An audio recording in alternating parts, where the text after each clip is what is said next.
Imagine this, you're stranded on an island and you need to build a boat to survive. What's the first thing you do? Gather wood, right? Wrong. Today we're diving into why great leaders don't start by asking their teams to collect wood.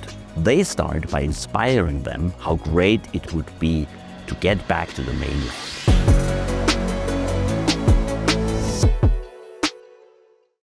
Welcome back to the Mammoth in the Room, where we explore leadership lessons that stand the test of time. Nicholas Bocconi, CEO of Mammoth Leadership Sciences.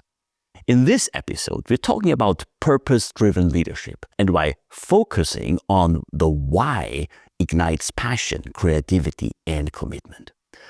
The reason why we call the episode Never Ask Your People to Collect Wood goes back to the quote of the famous French poet Antoine-Marie Jean-Baptiste Roger Vicomte de Saint-Exupéry, known simply as Antoine de Saint-Exupéry, who was a French writer, poet, journalist, and aviator, born in 1900, but whose life was cut short due to an airplane crash in 1944. He's probably most famous for his book Le Petit Prince, The Little Prince, but he's also famous for his inspirational quote: "If you want to build a ship, don't drum up the men to gather wood, divide the work, and give orders. Instead, teach them to yearn for the vast and endless sea." Stick around until the end, because we've got some incredible examples, scientific insights, and actionable takeaways that you won't want to miss. But before we sail, make sure to subscribe and follow our podcast for deeper dives into the science of leadership. Give us some reviews on the YouTube channel or wherever you get your audio podcast from. Okay, so now let's set sail, and we will go through 4 lessons and key takeaways one by one. We'll talk about 1, purpose, 2, vision, 3, about connecting tasks with meaning, and 4, about never micromanaging. Let's start with purpose. Before assigning tasks, articulate the mission. Whether you're launching a product, improving processes, or entering new markets, make sure your team understands the why. The stronger the purpose, the more invested your team will be. Let's go back in time to 1944. Imagine you're Dwight D. Eisenhower preparing for D-Day. You don't just tell your troops to load equipment into boats. Instead, you inspire them with a vision, liberating Europe and ending World War II. By connecting every logistical task to the larger purpose, he created one of the most coordinated efforts in military history. It wasn't about packing boxes. It was about victory, freedom, and history. That clarity of purpose transformed an overwhelming task into a shared mission. Here's a call to action. Right now, think about a big goal your team is facing. What's the deeper purpose behind it? Write it down, share it in your next meeting, and see how it reshapes the conversation. Remember, purpose is the foundation that inspires action. Secondly, paint a vision, not just a task list. Don't just break down goals into deliverables. Paint a picture of what success looks like. How will the outcome impact customers, employees, and stakeholders? Make it real. Think about NASA in the early 1960s. President John F. Kennedy spotted a janitor carrying a broom and asked him, "What are you doing?" The janitor replied, "Mr. President, I'm helping put a man on the moon." That janitor wasn't just cleaning floors. He saw himself as part of a groundbreaking mission. That's what happens when you connect tasks to purpose. When leaders paint a vision, they invite their teams to become part of something bigger than themselves. What's your call to action? Well, take a moment to write down what success looks like for your team's current projects. Share that vision in your next team meeting and make sure it inspires action. A clear vision is like a lighthouse. It guides the way forward. Then, 3, connect tasks to meaning. Bridge the gap between day-to-day activities and the larger mission. Help your team see how their work contributes to the bigger picture and celebrate the milestones along the way. Martin Luther King didn't say, "I have a plan." He said, "I have a dream." He didn't give people a list of tasks. He painted a picture of equality and justice so vivid that millions marched behind him.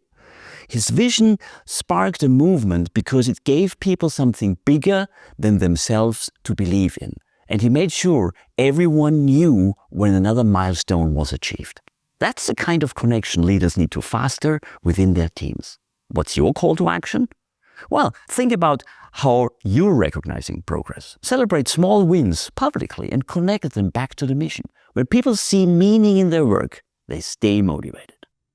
And then 4, empower, don't micromanage.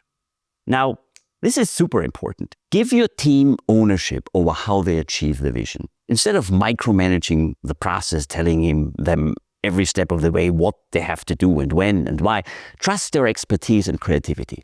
Empower them to make decisions that align with the larger mission. Picture a CEO launching a sustainability initiative. Instead of asking employees to reduce waste, she frames it as building a legacy of sustainability for future generations. Suddenly, recycling bins and energy-saving practices aren't just chores. They are part of a movement. Teams start brainstorming ways to go green, and the initiative takes on a life of its own. That's the power of empowerment. You don't have to tell them, take exactly these recycle bins. Let them come up with the next best creative solution. What's your call to action? Ask your team for their ideas on how to meet your goals. Empower them to lead mini projects aligned with the vision. Ownership inspires accountability and creativity. So now let's look a little bit into the science, why purpose works from evolutionary and from neuroscientific perspective.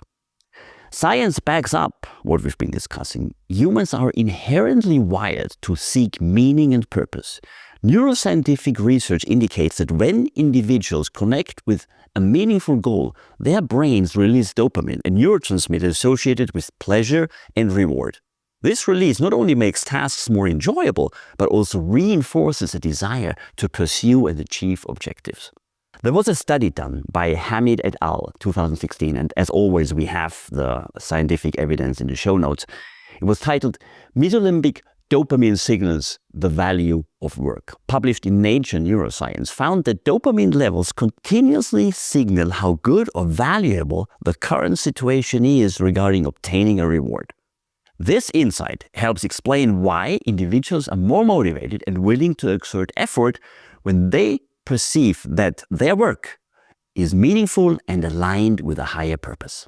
From an evolutionary perspective, humans have developed to work collaboratively towards shared goals, which has been crucial for survival. Mark van Vugt and Anjana Ahuja, in their book Naturally Selected, The Evolutionary Science of Leadership, published 2011, discuss how leadership and followership have evolved as adaptive responses to coordination challenges in human groups. This evolutionary background suggests that people are inherently inclined to follow leaders who articulate a clear and compelling purpose, as it resonates with our deep-seated social instincts. What's your call to action? Well, reflect on how you can integrate these scientific insights into your leadership approach. Share the neuroscience and evolutionary context with your team to reinforce the significance of their contribution. Understanding the why from a scientific perspective can further enhance motivation and commitment. So what's the summary, the key lessons, takeaways of today? Well, first of all, start with purpose. Connect tasks to a mission that inspires commitment. Secondly, paint a vision, not just a task list. Make the end goal vivid and meaningful. Number 3, connect tasks to meaning. Celebrate small wins and link them to the larger purpose. And then fourthly, and super important, empower, don't micromanage. Trust your team to innovate. Encourage ownership and autonomy. Give them all the resources needed, give them all the training, and of course important is a certain kind of oversight, but let them do what they think need to do. Trust your team. All right, thank you for tuning into this week's show. If you found today's discussion helpful, don't forget to subscribe, leave a review, and share this episode with your network. Next week, we'll speak about why everyone in your team is already a champion and how you can utilize this to foster team cohesion, leading to outstanding business results. Until then, lead with empathy, cultivate motivation from within, and inspire with purpose to keep building that boat. Yeah, and lastly, if you're interested in more, you can order my book. It has the same title as this podcast, The Mammoth in the Room. It offers a practical roadmap how great leaders and their teams embrace evolutionary truths for outstanding business results. And it does that in 3 sections: on people, on strategy, and on implementation. Thank you very much. Nicholas Bocconi, The Mammoth in the Room.